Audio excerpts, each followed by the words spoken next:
My name is my name is Ralph White. I am an alcoholic, and thank you, T. I think I'm getting soft in my old age. Uh, the slightest thing gets me. Teresa's introduction is cool, but when Teresa talks about me, it's so much that's there that's not on the screen. Uh,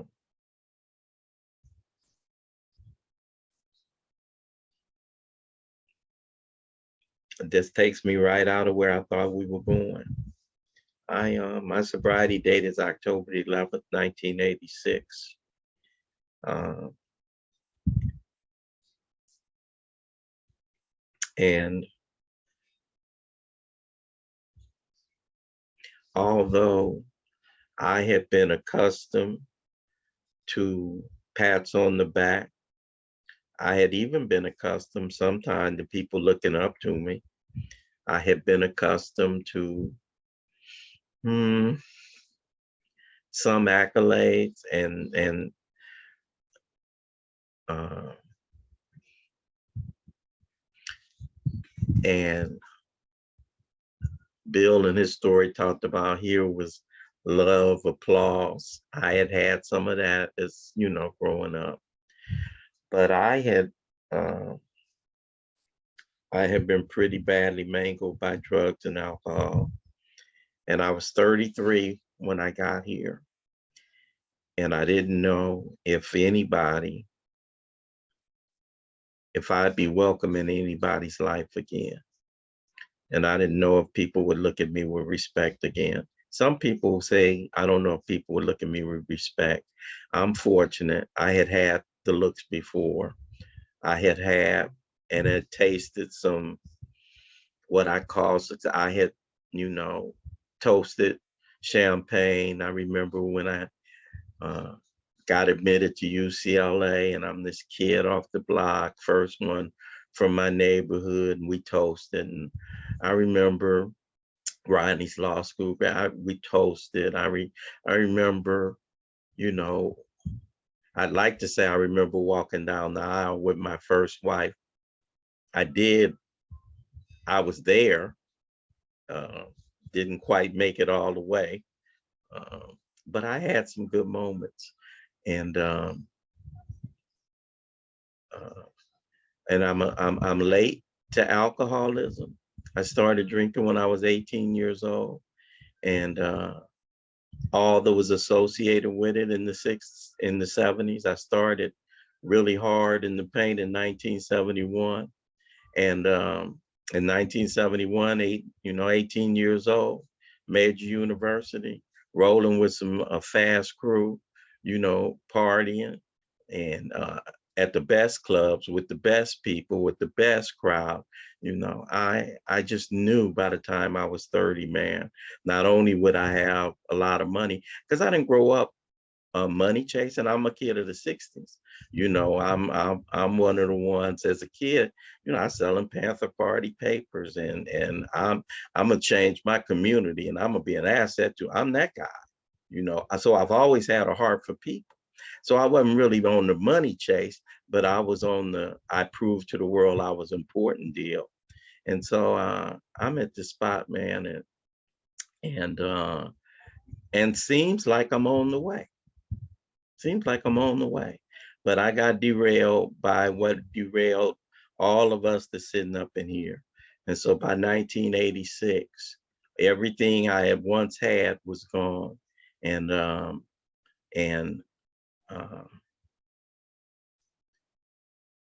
in in um, in the fear inventory, it talks about some of us once had great self-confidence. When it made us cocky, it was worse. I was a guy who had a lot of self-confidence. That's an interesting phrase, and sometimes we read a lot of stuff, but when you really think about it, sometimes what the hell does that mean? When it made us cocky, it was worse.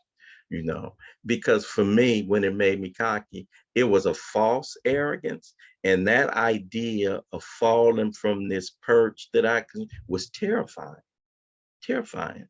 Because people gonna know when you really know me, it's gonna activate my primary. I got two primary fears, you guys. One is of what I think you think about me. It's a driver. You know, it causes me to try to be somebody I'm not, do things I can't do, you know. And the other one, which is the big one, is if you really know me, you won't like me. That's a hell of a fear, fellas. Because when you get married and you say I do, and you can be, you know, you can present when you at the club and when you picking up the tab and when you do the check, but for her to see me every day, you're gonna find out I bounce checks. You're gonna find out that I let you down sometime. You're gonna find out I ain't the super. You're gonna find out all the stuff I don't want you to find out. You're gonna live with me. I can kind of pull it off through a time. So that idea, that driver, you know, if you really know me, you won't like me. What this got to do with alcoholism, and really, Mr. White, what does it have to do with my program of recovery, Mr. Newcomer that's on here, you might ask? Well, I came in here 33 years old with the gorilla on my, and I wanted to get the gorilla off my back and out the neighborhood because I got a cold gorilla. You know, I got one of them gorillas that he ain't playing, he ain't tapping lightly. You know, I got one of them. And so it was really, really easy for me to do a first step. You know, it was that one. And I know, you know, hardcore sponsors on here, you'd be like, make sure they really have a firm understanding. If ass is tapped like mine was, now later on, I got enough understanding to be able to communicate it with people and to talk about it with people. But I had when I entered the Harbor Light, October the 13th of 1986, I was done. I was goose cooked, done deal. I'm open. You know what makes a good sponsor? A willing sponsee. Anybody on here could have sponsored me that October in 1986. You might not have continued to sponsor me, but at the very beginning, because what's required in that kind of relationship is not the spot, it's the sponsee. I ain't getting low. I'm not, no, ask what. So you know what I'm saying? So I go in there, so you propel me now into that second step. I mean, there was some stuff I needed to find out about that first, but I had my own experience because I had come here before and I thought I wasn't an alcoholic. So when I went back out, I got a firm understanding of my condition. So when I came back, man, I was right for Alcoholics Anonymous. Propelled me to the second step. Had already been a church guy, had already been one that grew up with that stories, myths, fables. I didn't know that you guys have ripened me for what's waiting on me. I used to think that the church was stories, myths, and fables, and it is. So is Alcoholics Anonymous at its best. At our best, we're storytellers. At our best, spiritual experience is transmitted through story, not through, I know we got some good workshop givers up in here. We got some good seminar givers up in here. We got some people who can quote chapter, verse, line, page. We got all that. I've been that and the rest of that. But at best, spiritual experience is transmitted stories. You know, look at Ali, know what he was, look at him now. Then the guy that's telling the story ain't the guy that's telling the story. You'd be like, damn. When the guy that's in the story ain't the guy that's telling the story, that's powerful. That's powerful. That ain't, let's sit down and go. We go through that. I'm not discounting that. But the most powerful thing for a 33-year-old guy like me was to see a guy like Calvin or a guy like Rodney or a guy like Mickey, and and it's important to present, and they present like grown men. They present like men I want to be like. But they talk about a guy that I was like, or that I was at the time that I'm listening to him. And I'm like, Wait a minute. What's what's right with this picture? That the guy telling the story ain't the guy in the story. Wow, that's our power. So I did that, and it made me interested. This whole deal that we own for the rest of it, that third step, here's where you guys really got me. Because all I wanted was to get the gorilla off my back. But when we ended up going to this place where you talked about, okay, Ralph, to get the gorilla off your back, check this out. The same power and the same process that's going to get the gorilla out the neighborhood is the same power and the same process that's going to let your little girl look at you with respect. The same power and the same process that's going to get the gorilla off your back is the same power and the same process that's going to let you sit up at the parent teacher conference this time along with her mama. The same power and the same process that get the gorilla off the neighborhood is the same power and the same process that's going to let you be at the table with mama on Thanksgiving and Christmas. What? I get it all doing the same stuff. I don't have to. Here's what you do to stop drinking and using. Now we need to send you to therapy for this other stuff, for your irresponsibility, for your lack of integrity, for your fears, for your not being able to show up for anybody, for all this other, okay, for your money stuff and your mismanagement of money. You need no. One stop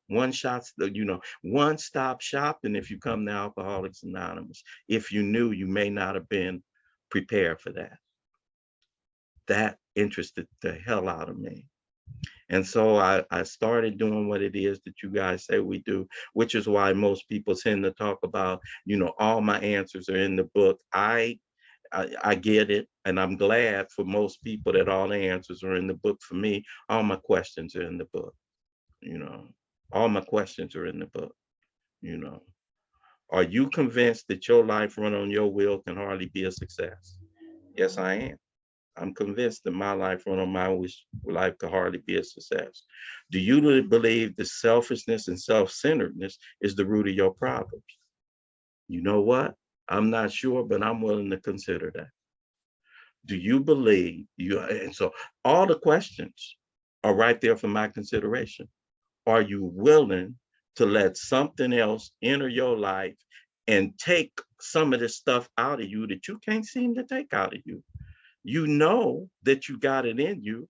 Irresponsibility, this self-righteousness, this judgmental, overly critical. You got it in you, but you can't seem to overcome it. Are you willing to consider that there may be somebody? Yes, I'm willing to consider that. I'm willing to look at that.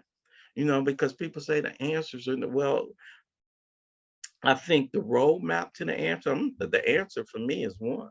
It's the power.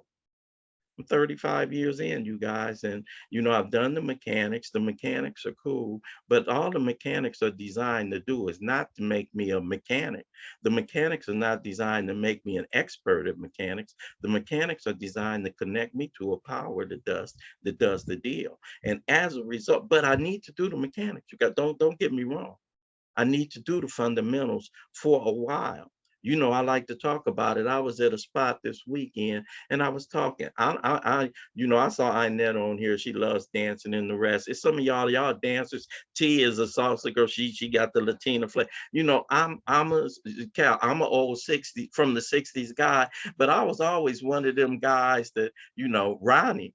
Ronnie was a soul train guy in the West. Ronnie could get out on the floor and get it in. I'm all right, but I can't get out my lane. But I got one. I do the cha-cha. Now, when I was 12 or 13, my first cousin Carol, I wanted to get off the wall at the noon dance, right? So Carol, get with your cousin. So me and my first cousin, 1, 2, cha cha cha, back to, and I would look at her and I would follow her and I would really be conscious of 1, 2, ba ba ba, back. And I did that. I was 12 or 13 years old. When I was 16 years old, Kuna, I was able to kind of have to count it out in my head. I was kind of like, it had kind of been integrated in. I was in it. I'm 68 now. If you catch me, any of y'all, if you happen to catch me somewhere, I ain't out dancing that many times. If you catch me, you'll catch me doing that. And you'll see me not only doing that, you'll see me spin, you'll see me twirl, you'll see me walk away from my partner, me and Lester usually doing it. You'll see me turn my back. You might even see me misstep and I get right back in because I did the fundamentals so long that now it's mine. It ain't gonna be yours without the fundamentals. You know, some of y'all might be musicians, and if you played the drums at first, you got to really pay attention, or if you pluck it. But after a while, it's improvisation. It's yours. It's the spiritual life and the spiritual walk is now. It's personal and it fits me. Mine ain't for, and it fits me. I used to wonder why Sandy Beach and Tom later on, they would very seldom be in their story and they wouldn't do a lot of talking because they had already done all of it. Okay, it's God, period. So Ralph, what is this deal we talking about on page 104, as a result of doing the dance enough, you guys, because I don't care how good you get at mechanics. Don't let, I say it, and I say it often, don't let learning get in the way of seeking. Ali, you with me? Don't let learning get in the way of seeking. I don't care how well I know the book. I don't care how well I know the pages and the page numbers. In fact, that's got a little pitfall for Ralph, not for everybody. Because when I get it down like that, I don't need to go. I don't need to look for nothing fresh. I got this. My job right now is to just sit one-on-one, with somebody else and tell them how it needs to be for them. That's the last thing you need from me. My job is to introduce you not to my manager, to your manager. Not to my manager, to your manager, and get out the way, and get out the way and let you dance, because that one right there, that dance, but that it's from falling, it's from stumbling, it's from falling. The reason I talk about this and the reason I went to 104 at the bottom, we read an excerpt. That whole paragraph goes something like this. In AA, we have found that the actual good results of prayer are beyond question. So we're talking about this business of prayer, you guys. And that business of prayer really in the 11th step, which is why this meeting I think has been successful so long, it covers two, it's got this threefold net or web that is weaving: self-examination, prayer, and meditation. And you guys have been talking about that for a couple of years. Interestingly, you can't exhaust it. You can't exhaust it. I do a workshop and I've been doing it now for 30, probably we started in 87. So we've been going at it strong, 35. And people say, why do you keep opening the doors to that big book workshop? Why do you guys keep going through that? Why? It seemed like at a certain point. And I used to think about that and consider it until I listen sometimes, especially now in the pandemic. And I listen on Sunday mornings and on Monday night and on Thursday night to my mom in the next room. And my mom is in the next room in Bible study. Same Bible. She 92. I've been looking at this big book for about 35 years, 34 years with a group, 35 years with a group. My mom has been going to this Bible study about 80 something. Still fresh, still alive, still something new. She's still green. Don't let learning get in the way of seeking. Because I know my mama know, right? Don't let learning get in the way of seeking. So this business of prayer, you guys, Ralph, why are you talking about? In AA, we have found the actual good results of prayer are beyond question. They're matters of knowledge and experience. Young Turks, I know I see some of y'all on here. You might have even said it out your mouth. It ain't the quantity of sobriety, it's the quality of sobriety I'm after. That is a well-intentioned statement. It is also the right statement to make if all you got is that. And it ain't nothing wrong with that being all you got. When you're a rookie, Magic Johnson had quality, took the Lakers to a championship. Quality. Wasn't nothing wrong with that. I'm not diminishing or demeaning that. Don't discount. I know, and the wrong word is quantity. Experience. Experience. Experience. I used to tell my daughter, any of y'all that's got teenagers, when they're about 16, they know everything. And I used to have to tell my stepson, you ain't been 45, you ain't been 50. I have been 16. But this business of these are matters of knowledge and experience. So this business of prayer, I'm gonna share with you guys about in these next couple of minutes. I'm talking about things I know. I'm not gonna read about it. I'm not gonna read you what the instructions are. I'm gonna take you to a journey of what 35 years of prayer looks like. I'm not gonna focus that much on meditation, though I probably will focus on it. The actual results of prayer. All those who have persisted have found strength, not ordinarily their own.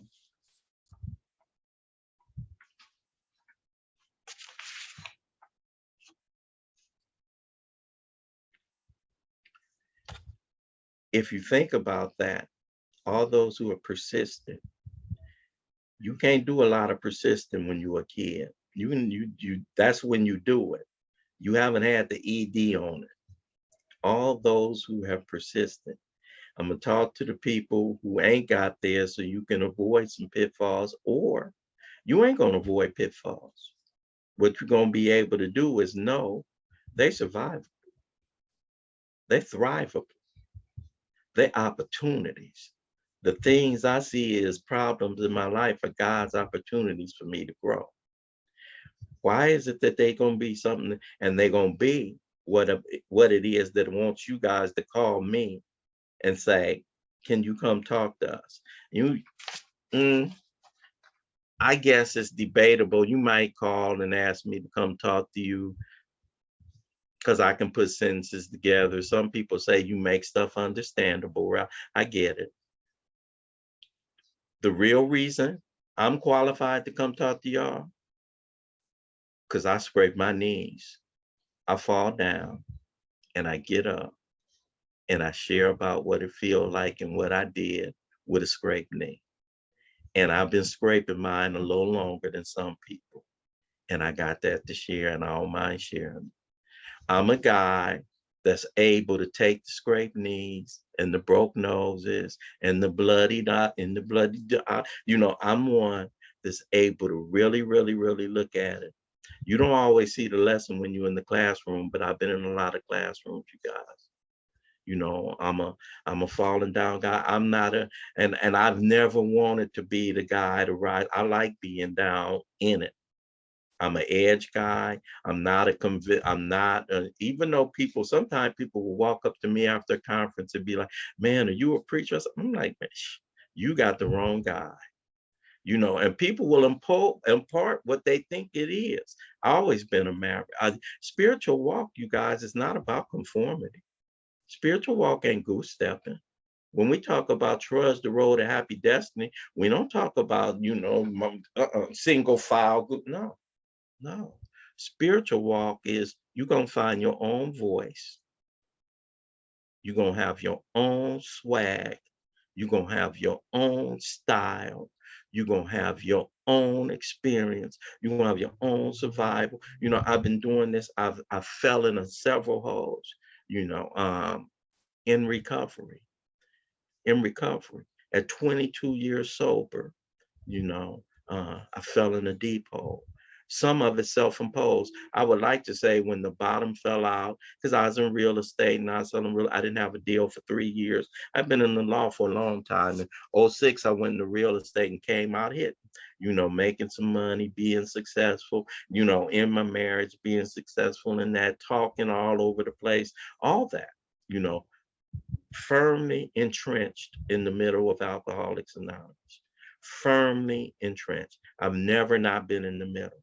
And I want to tell you something. for those who are on the fringes or those who are thinking about what it looks. The view is a lot better from the middle.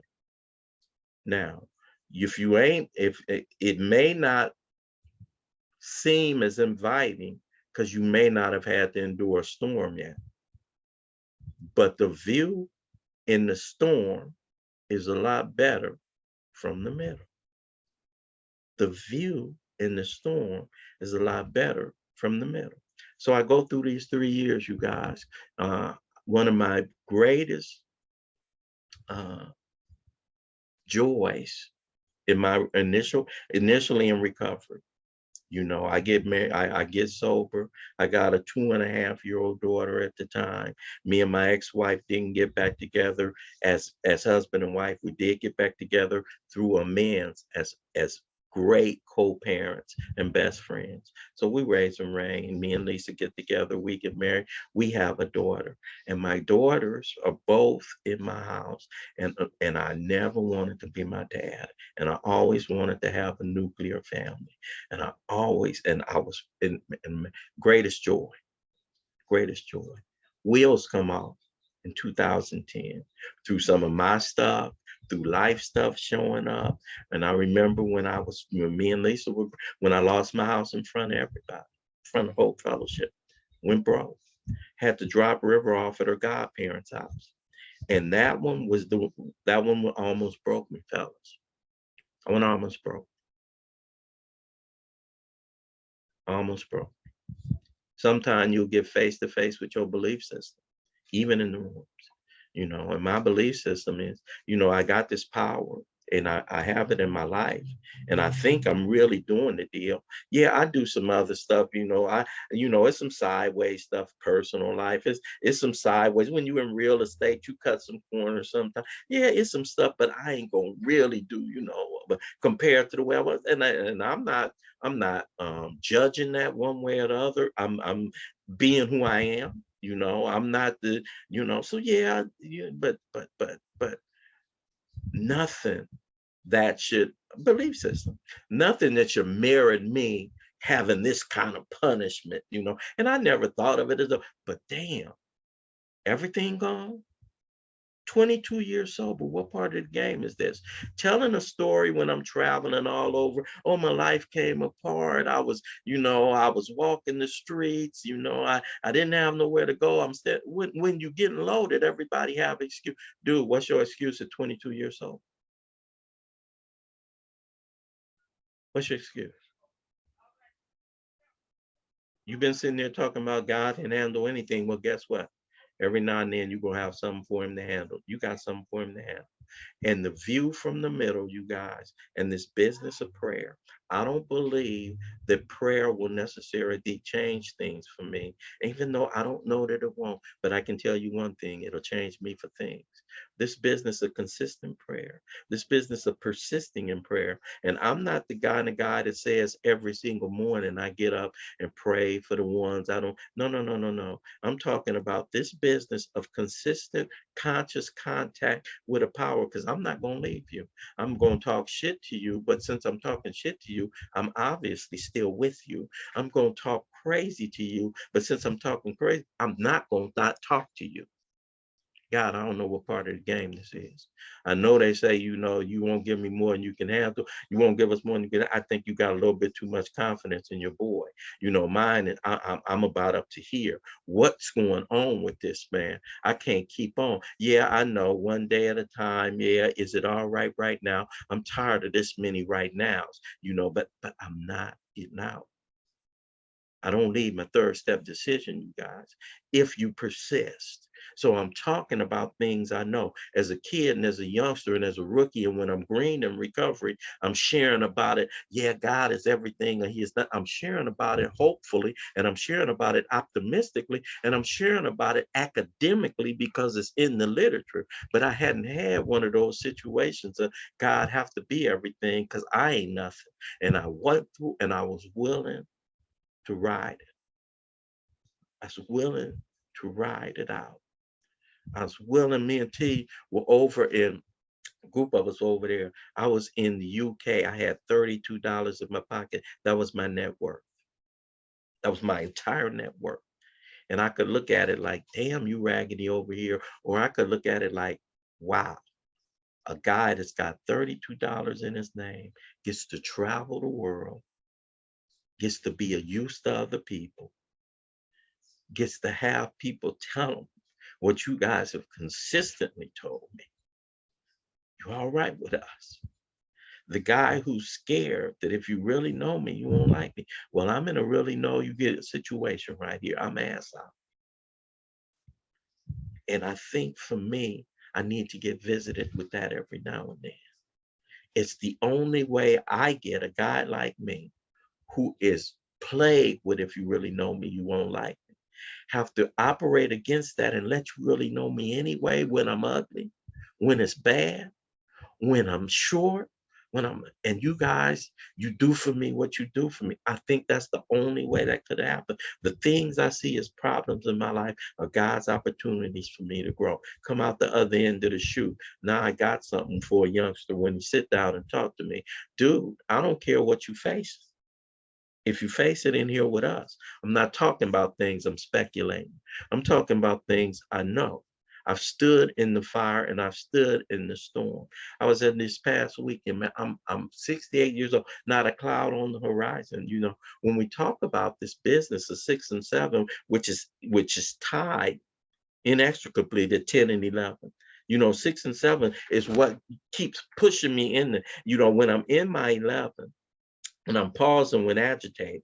What's that telling me? I got a flare up of some defects of character right there. Some defects of flaring, you know, and generally speaking, my defect is really is fear. Drives my train, man. I got knocked off, you know, I got knocked off my perch twice in the pandemic. And I'm in the middle of a good life, you guys. You know, and so when this last thing happened, and it felt to me, if we go to 105, it talks about almost any experienced AA will tell how his affairs have taken remarkable and unexpected turns for the better as he tried to improve his conscious contact with God. Wait.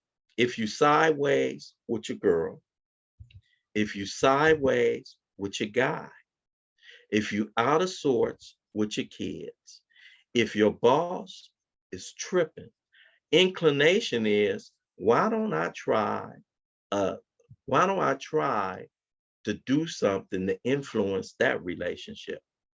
I'm a right, and I'm a right with the intention of going to them and writing this thing with them, even an 8 and 9, and all that is good. But here's the deal, Ralph. My affairs will take a remarkable and unexpected turn as I improve my conscious contact with. I'm trying to talk her into seeing it my way. I'm trying to talk them off the ledge. Wait. Ralph, your job is holler at your manager.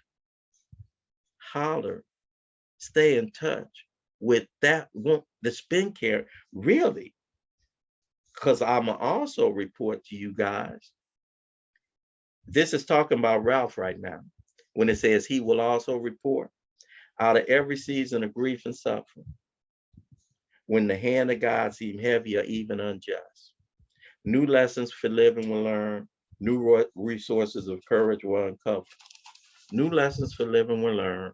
New resources were uncovered. Every time I go through something, man. Every time I get the opportunity to go through something. Here's what happens with a guy like me. And then I think I'm going over the time allotted. Here's what happens with a guy like me when I get up against the wall. When I get up against the wall, Lars, what happens for me is the only minor surgery is surgery on somebody else. So I work with a lot of y'all. A lot of y'all call me. A lot of people say it. And especially if you're talking about your girl or your guy, and I'm sitting outside of it, man, that's going to pass. You're making a little bit too much out of it. I think every now and then I need a gut shot, because what a gut shot does for you is it reminds you that the only minor surgery is surgery on somebody else. Ralph, here's what they feel like. You need a reminder every now and then, because it'll increase your effectiveness, and you won't minimize what folk are going through because you ain't had the experience in a long time. You tend to minimize it because your experience is no, dude. And what I get the most, you guys, what I like the most, what gives me the most joy, this long term, and I'm saying, y'all, y'all. Me and Ali sat down and we talked, and the reason I could talk to you, Ali, about, marriage, when marriage seems like maybe is shaky, because I'm a shaky marriage kind of guy sometimes. Any of y'all that want to holler at me about, wait a minute, Ralph, what happened? Because I'm that guy. But I'm the guy that'll go through it with God. I could, and I say it sometimes, and it ain't original from me. I steal it from Franklin Williams, old AA. I can run out of money. I can run out of friends. I can run out of hope, but I can't run out of God. This business of prayer, this business of prayer. I can't run out of God. And so I was thinking maybe I wasn't going to feel 40. I feel, I think it's time for me to stop. Because I'm gonna talk some more if we have some questions, and if we don't, I'll make up some questions for my damn self. Because this business of prayer, is it's powerful, and it's DNA remapping. When I consistently go to this power, I don't know that what it's doing for me. Don't worry about whether or not the prayer is going to change. It's changing me for things. And I'm here to report out of every season of grief and loss, new lessons learned, new experiences. And I get what it is that makes me effective. I get experience. That's it for me. I'm out.